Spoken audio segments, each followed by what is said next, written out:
Hello, everyone. Welcome to a new episode of Contours, the Cambridge Literary Studies Hour. My name is Ato Quayson, and I am Professor and Chair of the English Department at Stanford University. I will be the host of each episode. Each episode of Contours will address a pressing issue, theme, or concept in 21st century literary studies. In many of these episodes, I will be hosting a dialogue with an author or authors from the Cambridge University press list. Others will feature a panel of experts in the field, and I will introduce those episodes also. We aim to provide an invigorating, accessible forum for critical debate and reflection to engage and help students, teachers, and general readers. Contours will range from medieval literature to the present day, from all areas of global literary studies in the northern and southern hemispheres. Each episode will be approximately an hour long and will be available via YouTube on our new Contours page on Cambridge Core. In today's episode, we'll be focusing on Michael Wheeler's The Year That Shaped the Victorian Age, Lives, Loves, and Letters of 1845. Professor Wheeler was a professor at Lancaster University and is now a visiting professor at Southampton University. Professor Wheeler is a leading cultural historian of the Victorian Age and has lectured in 18 countries outside the United Kingdom, including in the United States. We hope you find this episode of Contours, the Cambridge Literary Studies Hour, useful, enjoyable, and relevant, and more importantly, that you be encouraged to join us again in the next edition. So welcome, Michael. Thank you very much, Ato. Yes, very exciting to read. I have a fascination with the Victorian age, but mainly from a post-colonial perspective, because I tell my students that you cannot do post-colonialism without fully understanding the shape of empire. So, of course, your book was fascinating to me because you chose the year 1845. So what got you to write this book, and why 1845 in particular? Very, very good, very big questions. Well, this is my 9th book, and it's my 5th book for Cambridge. And in recent books, this year, 1845, Atto, it's popping up. It popped up in one very important way in my earlier work. And that was the conversion of John Henry Newman, a leading High Anglican in Oxford, to Roman Catholicism, which caused sort of a nervous breakdown in the Church of England. Okay, now this is quite a landmark. But when I finished my last piece of work, I thought I'd have a really good look at this year. And I devoted, you won't believe this, I devoted 12 months to writing a daily chronology of the entire year, okay? So that there were going across 365 entries. And the columns were events, the Times newspaper, Punch, Illustrated London News, and then some of the leading figures, like Newman, like Gladstone, running across. And at the same time, I thought I'd produce a list of all the personalities that cropped up in my reading. It turned out there were 461 figures that I actually looked at, okay? That took 12 months. And after those 12 months, I've now got this huge amount of data. I look at them and I say to myself, what are the stories here? Okay. And I produce on my computer, a series of things that I call sections. And what emerged was as follows. Number one, it was an amazing year of crises in some crucial areas. First of all, the area known as the condition of England, in other words, poverty. Secondly, Ireland. Neither of those will surprise you. Thirdly, the railway. Which turned out to be in crisis in two ways: terrible accidents and people investing in railway shares. And then religion. I've already mentioned the Newman business. Because I started out writing history of particularly the Victorian novel, very literary. And then for years I worked on literature and theology. And then of course I worked on Ruskin for 10 years when I built the Ruskin Library. And I've become very, very multidisciplinary. Okay. So I try to relate all these different forms of writing and of other media.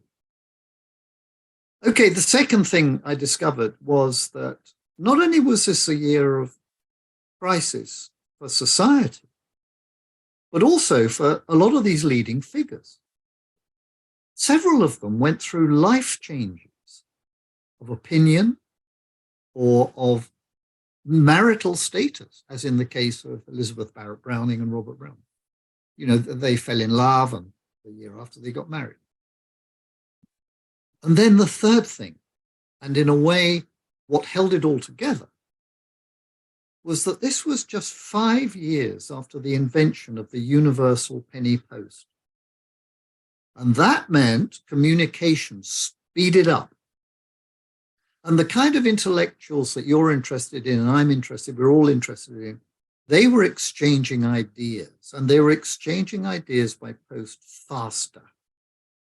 And lo and behold, during this year of crisis, social and personal, the exchange going through the post, which was a very democratic change. And by the way, post was being sorted on the railways already.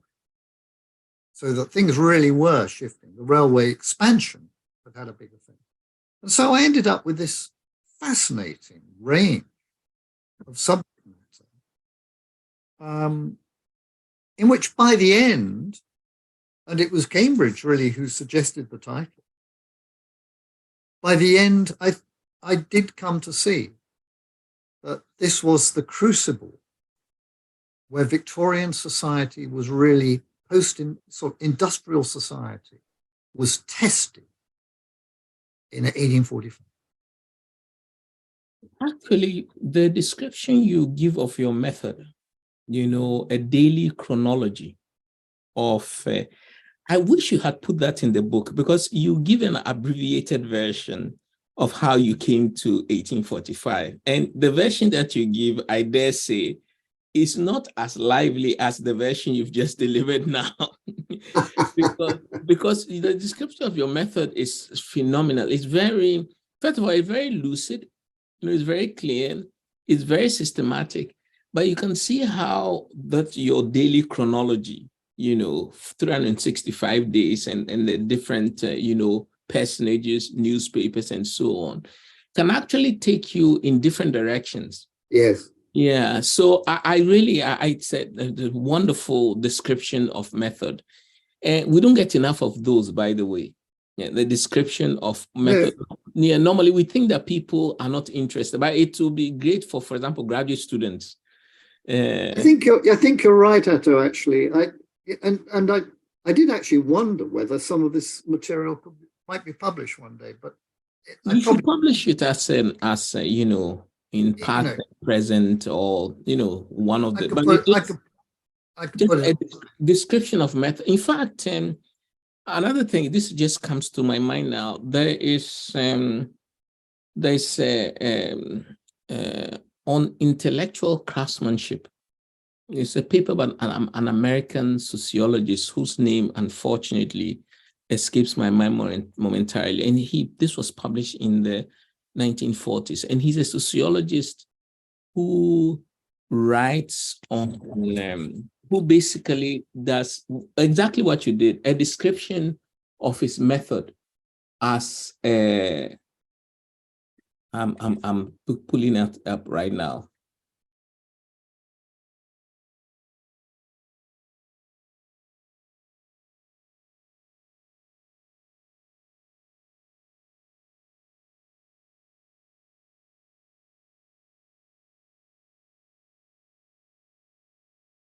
Yes, his name is C. Wright Mills. C. Wright Mills publishes this in the 1940s, and it's called, the title is On Intellectual Craftsmanship. And basically what he did was to share his method as a sociologist.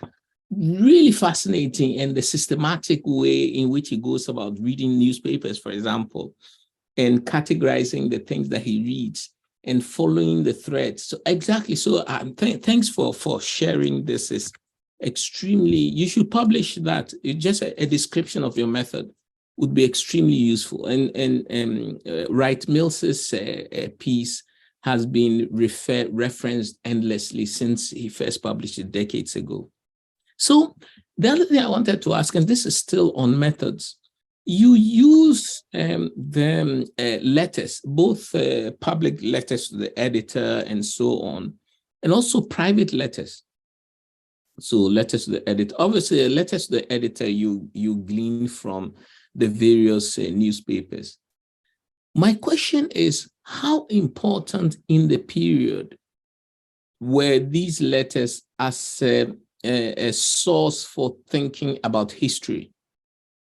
How important were these? Because we think that our email exchanges are important now, but the way you describe it, the fact that every personage, every Victorian, in the Victorian pantheon, there's a point where you use a Victorian pantheon, everyone felt a compulsion to write.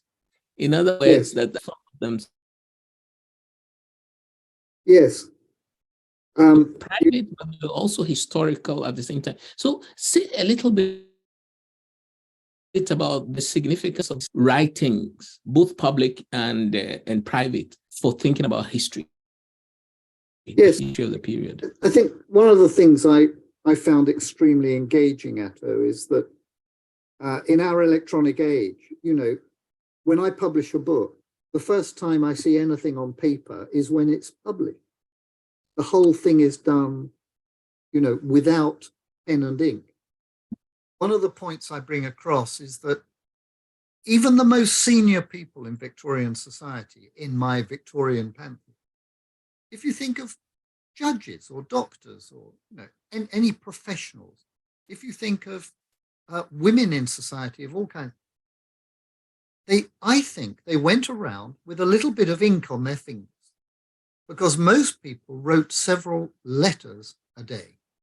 These sometimes personal letters, sometimes very private letters, but also important public and professional exchange, sometimes secret, sometimes less secret. And I think the writing of a letter had enormous authority in this period.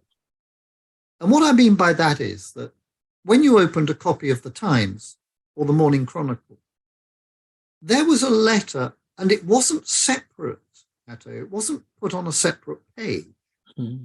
A letter was inserted with the leaders by the editors, news articles, and there in the middle of a page would be a letter from you to the editor. Now, it always began, Sir, because the editor was always a man at that time, and it ended up with your name. In other words, even though it's in print, you've signed it. Mm-hmm. And what you're doing is you're putting your name to an opinion. You're wanting to have an effect on the readers of a newspaper. Now, when you write a private letter, you sign it in some way. It has what we call authority. And then you'll know, as like me with a literary background, it also has authenticity. Mm-hmm. There's a voice. what is the voice we're listening to? And this was conveyed on paper, often a piece of quarto folded, and you had no fountain pens. This was a dip pen. So you had an ink well on an inkstand, and you lent it on a desk, often a slope. When you went traveling, your Victorian laptop was a thing called a slope, or a desk. Slope, yes. Right, with a slope. And this is how you were communicating. And so at the beginning of the book, I have some examples of, Brunel, for example, whose writing was atrocious. But as he was going around building Britain, he was writing letters. And architects were doing the same. They were traveling around different. They were writing all the time because no telephone, there was no email. But I am interested in this whole concept of authority and the weight of a letter. Because up to public letters that you referred to, I spend quite a lot of time in the book looking at a lot of tracts, small publications, 30, 40, 50, 60 pages, printed quickly because there's a controversy going on, right? And if I disagreed with you, I might head my tract, letter to you, on the subject of, by me. And it's my letter to you. Now that has a personal immediacy, and the reader overhears it. Like one we're having now. That's magnificent. Yeah, the culture of letter writing and the, authority and authenticity, has changed dramatically. But of course, it allows you to produce a book such as this one. So, thank goodness for that. Yeah, happy days. So the other, so I have a few more questions.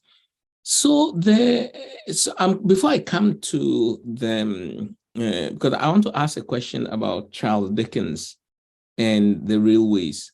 Charles Dickens edits the Daily News, and much of his concerns with the railways and so on. But I want to take, like a couple of steps back and think of the relationship between the penny post. If I understand it correctly, this was 1840, right? Yeah. Penny post is, and then the connection between the penny post, the railways, and it's a way the logistics of communication. Yes. Yes. Could you elaborate a little bit on the relationship between the penny post, the railways, and this new logistical facilitation of communication? Yes. I think what's quite difficult to get our minds around is you think of, Britain is a tiny island, compared to the USA, it's minute. But of course, before the invention of the railways, when the fastest way of travel was on the back of a horse, or when you were on a turnpike road in a coach and you're rattling along, it felt quite a big place because travel took time. Right. And we think of the world, you ask about Dickens, we think of the world of Pickwick Papers. We think of the coaching inns where you would change horses and on you went. Now, when you were in a hurry, you could cover a long distance in 24 hours, but you were exhausted at the end of it. Okay, along come the railways. And suddenly Britain is starting to get smaller, because what the railways did was to mean the connection particularly between the capital, the metropolis, where a lot of the power is, and then the centres of the new power of industrialization in the north and the Midlands. Manchester, yes. Suddenly, the country is smaller. And in fact, several members of parliament said at this time, in the mid-1840s, said, you know, this is changing so fast that we're going to have to rethink things like our defense policy, you know, how we could put down rebellions, because we now move troops very quickly, blah, blah, blah. So now, map onto that the fact that you had on railway trains by 1845, particularly at night, you had a coach or coaches in which you had post office staff sorting mail. Oh, on the trains? On the train. Oh, wow. Now, you know, this makes a huge difference. Somebody like Harriet Martineau comes along and she says, you know, the invention of the penny post is the greatest gift to this age. And by 1845, this is my point, Ato, but by 1845, it is embedded. People are now used to it, okay? It's maturing. And a lot of provincial towns now had a railway station, sorting offices and distribution. It is basically a new understanding of how knowledge is shared and how information is shared. So that instead of waiting for days to find out what the hell's going on, say in some foreign conflict, you know, you've got a newspaper, you've got correspondence that's coming to you quickly.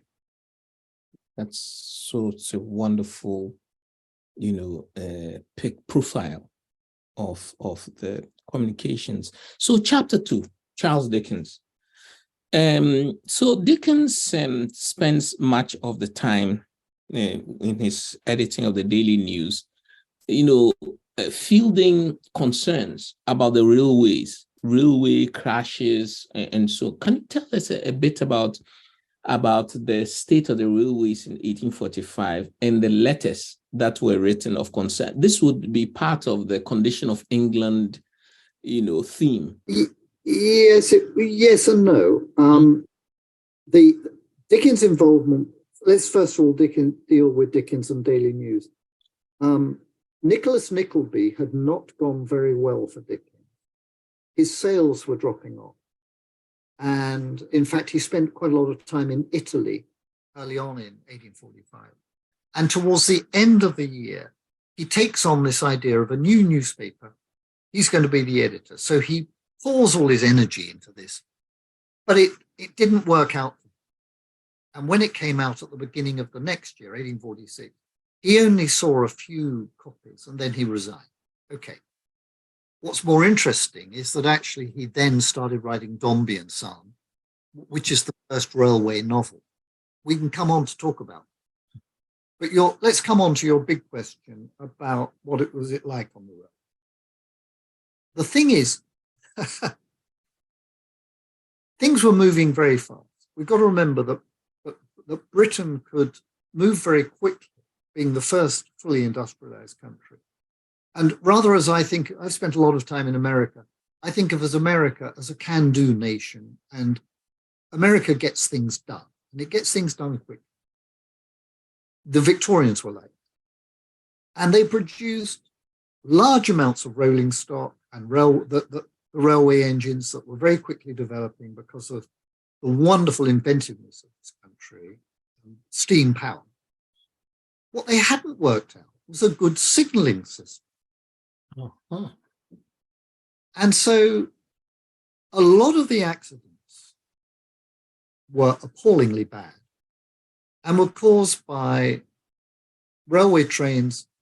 Either the worst, of course, was coming straight into each other, or junction coinciding. There were some horrible accidents. Now, Ato, you'll be aware of this, but it was a very stratified society in terms of class. And of course, first class, second class, and third class rail, okay? First class coaches were beautiful. It was like being in a gentlemanly or gentle personally coach. If you came off the rails, you had some chance of surviving. Second class, pretty uncomfortable, but at least there were seats and you could get along with second. Third class, cattle truck. It was really pretty grim. Gladstone, because he was president of the Board of Trade, he brought in the new Railway Act. He said that poor labourers should be able to travel for a penny a mile. And so at the Great Exhibition in 1851, if you were a labourer in Norfolk, for the first time, you can travel to London and see this wonder of the world because you could save up and you could afford it. But if your coach was in a crash, God help. Okay, so this led to an enormous number of letters to the Times, where young Delaney was the editor of the Times, and the Times took on this issue of rail safety. And in the book, I look at some hilarious examples of crazy ideas of how to improve it. The second dimension, Ato, is that a lot of ordinary people invested in railway shares. You won't believe it, but there are 120 odd new railway companies formed in 1845. And if you're a poor widow, and this was the subject of John Leach's cartoon, The Railway Juggernaut, you have your little bag of gold, your late husband's funds, you invested in a railway that goes bust.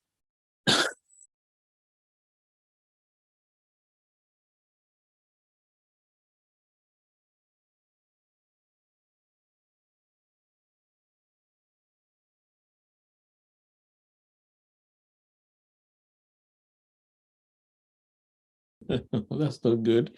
Huge kerfuffle about this, and it becomes a political football. And one of the things about writing this book is that each book I write, I take on a whole new area. I have never written before so much about politics, and I've been reading Hansard online, the parliamentary reports. I have to tell you that most speeches in the House of Commons were so boring that you can see why they were called the drone of the bagpipes. But you have to read them in order to get the good bits. And the good bits often were talking about the terrible effect of the overexpansion of the railway. So as well as being democratizing and bringing people together and speeding things up, as usual, the new technology caused problems. Look at our problems with new technology. Always in Valley. So you mentioned in this answer some of the hilarious suggestions that were made to improve it. Please share a couple, just to lighten the there was one brilliant letter to the Times that said, okay, what you need is that on the actual engine, you won't believe the conditions. Do you remember in Dombey and Son, there's a stoker. His job is to stoke up the engine, isn't it? Cool. And then the driver. These guys, on the cover of my book, there's a driver and a stoker. Yes. And there's no covering from the rain. These poor guys are getting frozen. Anyway, they're going along and they're trying to see through these little windows, these very basic signals. And lo and behold, the signals don't work, they crack, blah, blah. One writer wrote in and said, you know what? You should pay a small boy who could be with the stoker and the driver up in the cab, hanging out to see what was coming. Somebody else suggested you'd have someone at the back of the train hanging out of the window with flags. It was primitive. But it was doing the job, And of course, legislation did come in, and things actually rapidly improved. Technology also. They invented a new signaling system. Yeah, yeah. So moving on, I'm jumping to chapter 7. Chapter 7 is where you talk about the controversies at Oxford regarding Reverend William George Ward. Yes. Talk a little bit about, anything that happens at Oxford is of curiosity to me. So tell me, so what's this business with, they wanted to what? Was it to degrade George? There's a word you use. Basically, they wanted to strip him. What was the of his degrees? Yes. You imagine William George Ward was a brilliant philosopher. He was a clergyman, and he was a high churchman. We've got to remember that the superfine gentlemen of Oxford in 1845, Oxford was really the forcing ground of much of the Church of England. And the Oxford movement that had begun in 1833 was really moving very, very fast by the 1840s. We think of Pusey and Keble and so on. There were some members of the Oxford movement who were known as the Romanizers. Mm-hmm. They actually admired much of Roman Catholic doctrine, and they felt that actually there was a fit between a lot of what the Church of England taught and a lot of what Roman Catholicism. Now, this worried many people, including some members of the Oxford. Okay, Queen Victoria was practically having hysterics. She was extremely alarmed. She was a low church. Anyway, he wrote a book, The Ideal of the Victorian Church, which terrified his colleagues in Oxford. And there was a movement to have him tried by the university authorities on the basis. What did he say that terrified them? Sorry to interrupt. What did he say? Well, what he said was that the ideal of the Victorian Church for him was pretty much what was taught by Rome. Oh. But mediated into British culture, if you will. You see, in some ways, Newman, in the famous Tract 90, where he went through the 29 articles, and he said he was looking all the time for a rapprochement, for a similarity with Roman doctrine.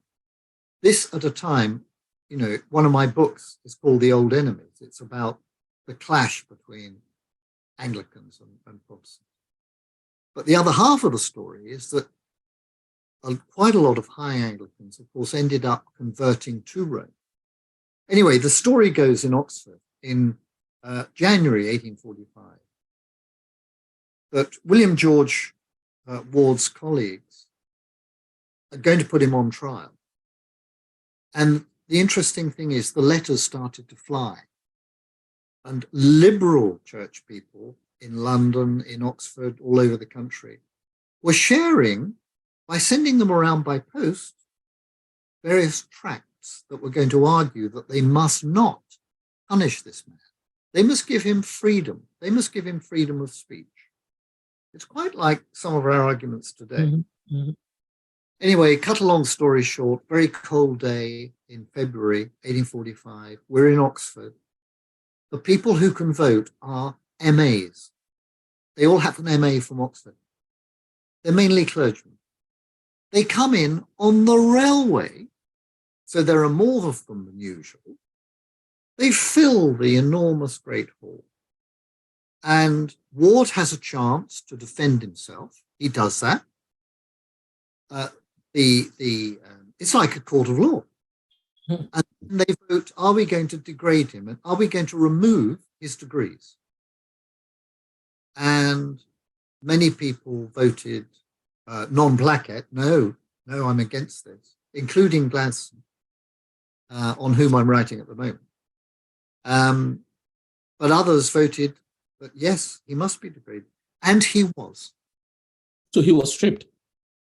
He was degraded. And what happened was that he walked out of the hall. The undergraduates were all waiting for him and cheered him.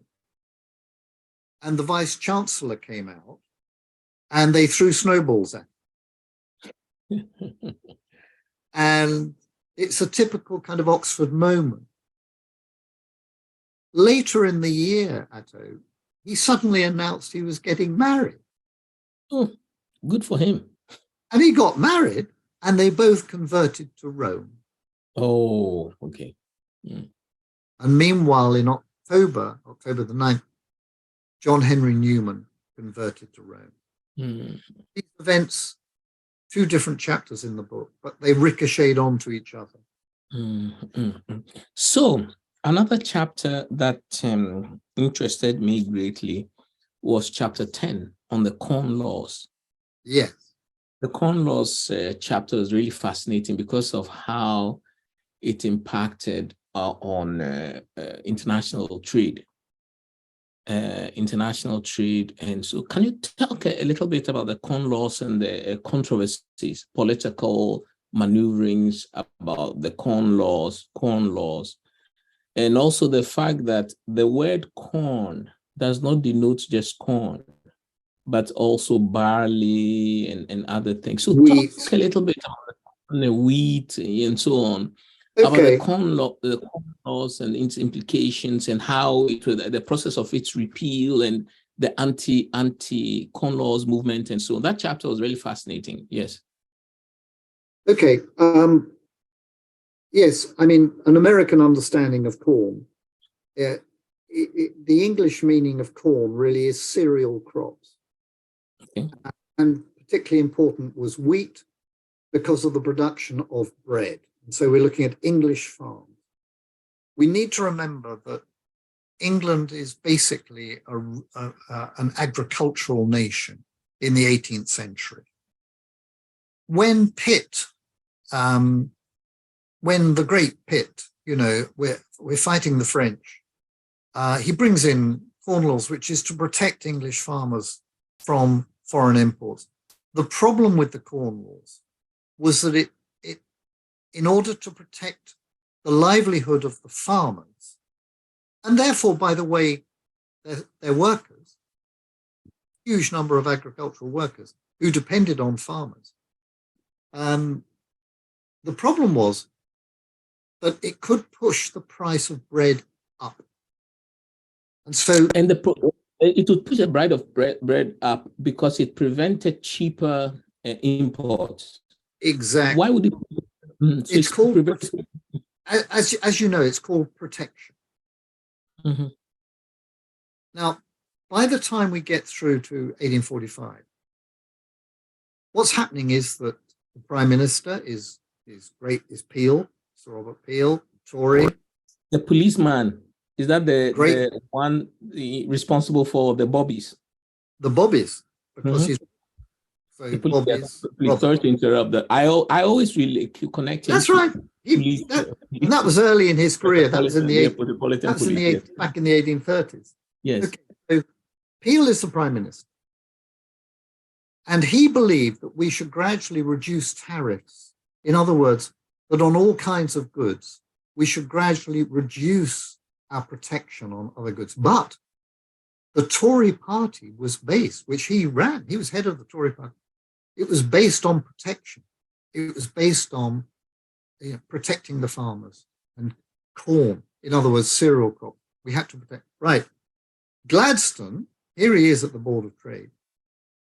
He was really Peel's lieutenant, and the two of them reduced tariffs. But when in 1845, we suddenly had a huge crisis because of the potato.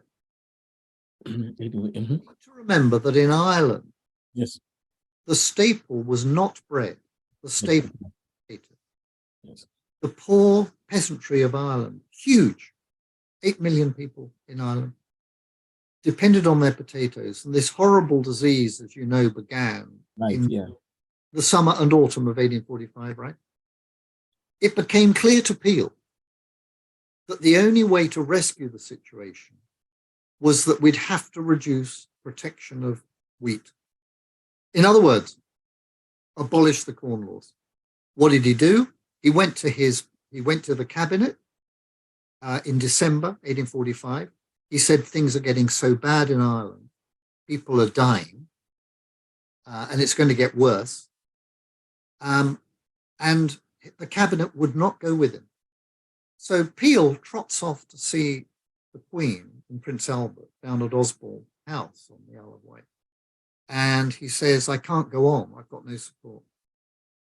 And what happened was that the Queen sent for Lord John Russell, and a messenger left the Isle of Wight and went all the way up into Scotland looking for him, found him at a hotel, and he took 4 days to get back down. He finally ends up down in the Isle of Wight. He rushes to London, this is Lord John Russell, and tries to form a Whig government. They're terrified. They really are terrified.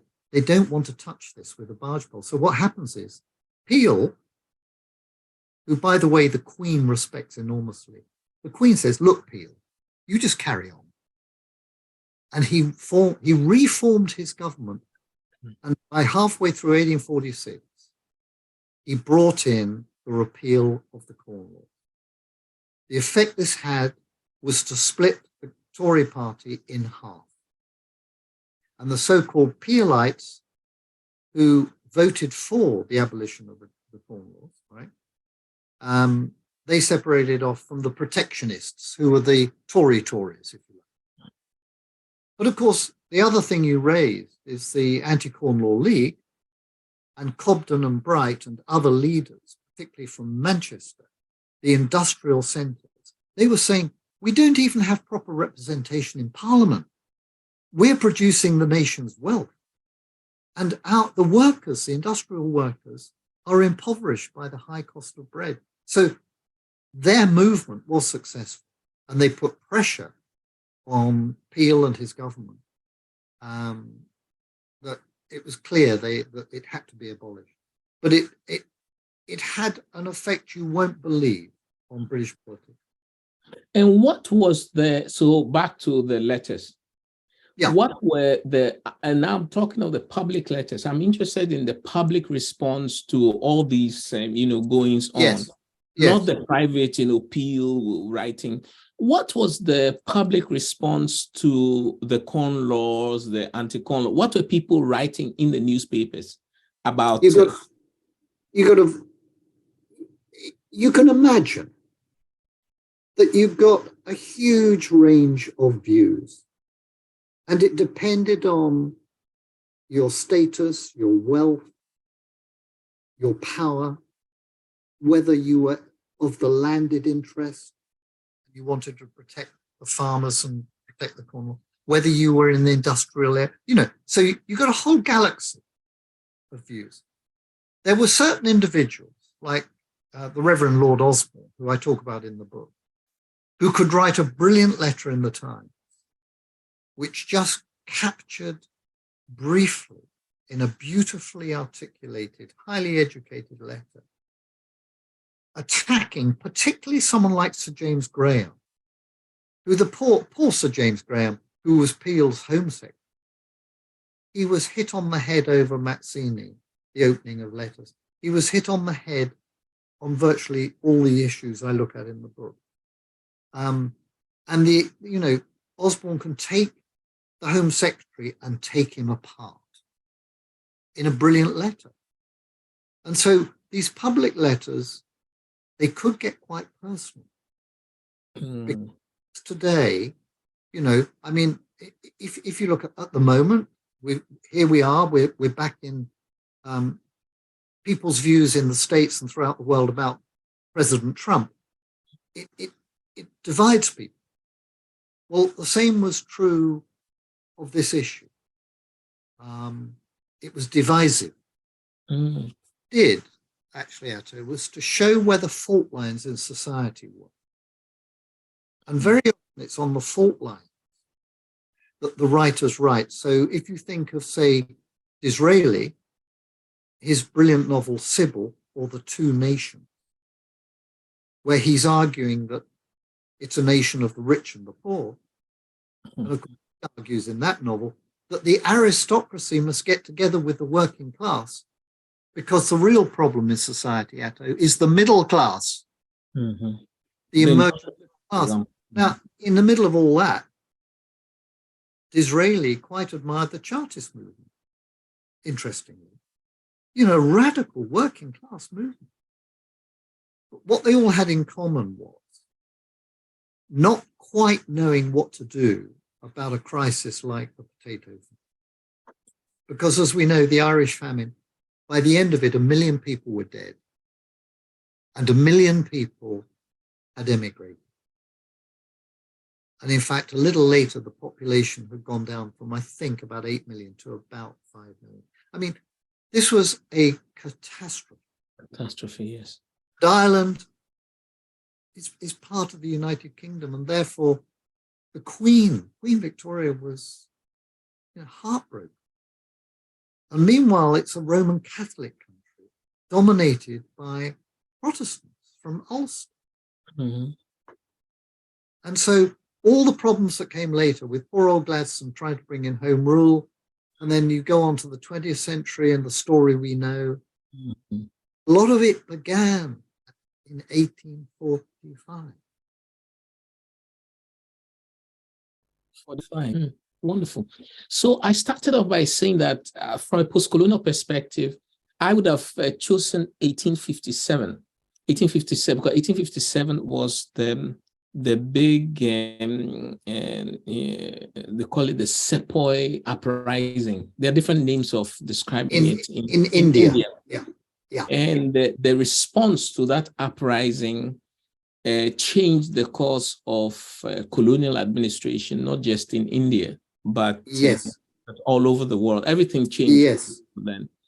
And but your method of thinking about it, which would have to be expanded, I'm sort of riffing from your method, would also have to do a chronology, not just about debates in the United Kingdom, but debates in different, at the time, colonies. So debates in India, debates in Nigeria, for example. It wasn't Nigeria at the time, but many of the concerns about the mercantile trade and stocks and so on, which emerged in India, were transferred into that area. But that, daily systematic way of detailing and coming to understand what are the main concerns through the letters and so on would be interesting for choosing a different date. 1857 would be, from a post-colonial perspective, 1857 would be the important date. And that will allow also a transnational account of it. So how do you, and this is in a way, it's a question that you don't really need to answer. How would you, for example, deploy your method or lend it? Let's say you are lending your method. A different period of English literary and other history, because your book is in a way interdisciplinary. It's not just about literature. What would be another significant date? And we can end on that. What would be another significant date to use your method to excavate, in your view? Well, the first thing I want to say, Atto, is that I think you must write the big book on 1857. I wish. It would be a fascinating thing to do.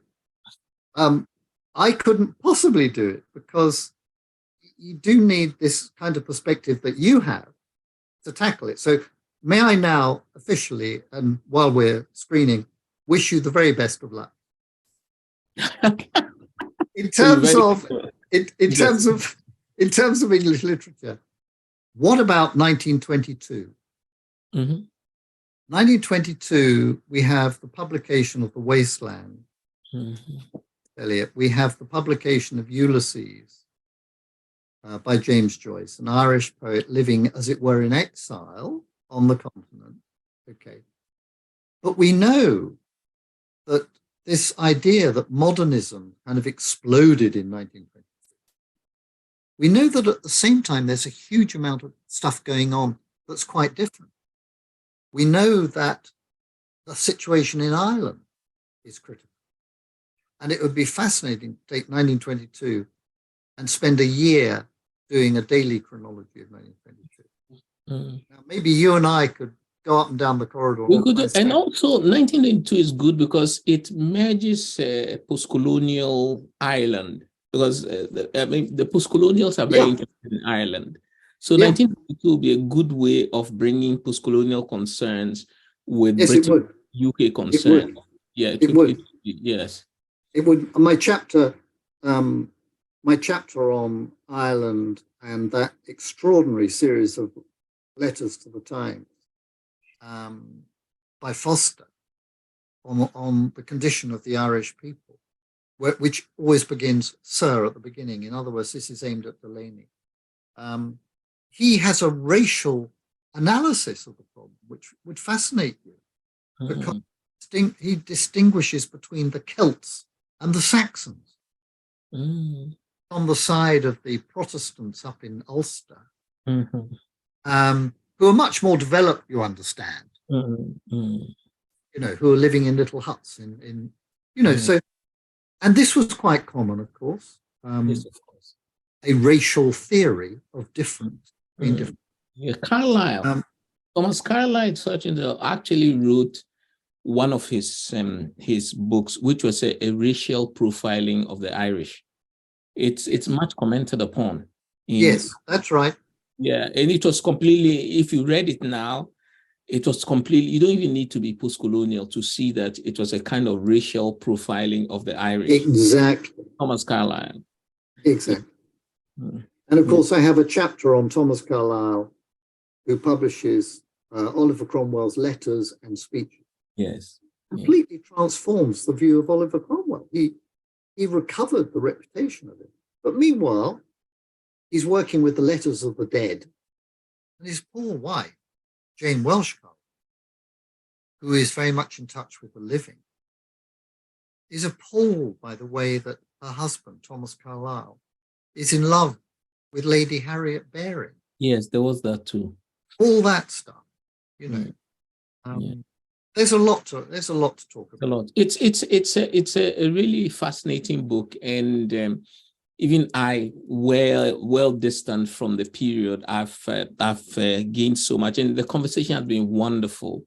Thank you so much, Michael, for doing this. It's magnificent. Well, thank you, Ato. I hope that people watch the episode, read the book, watch the episode, read the book, and write letters to you.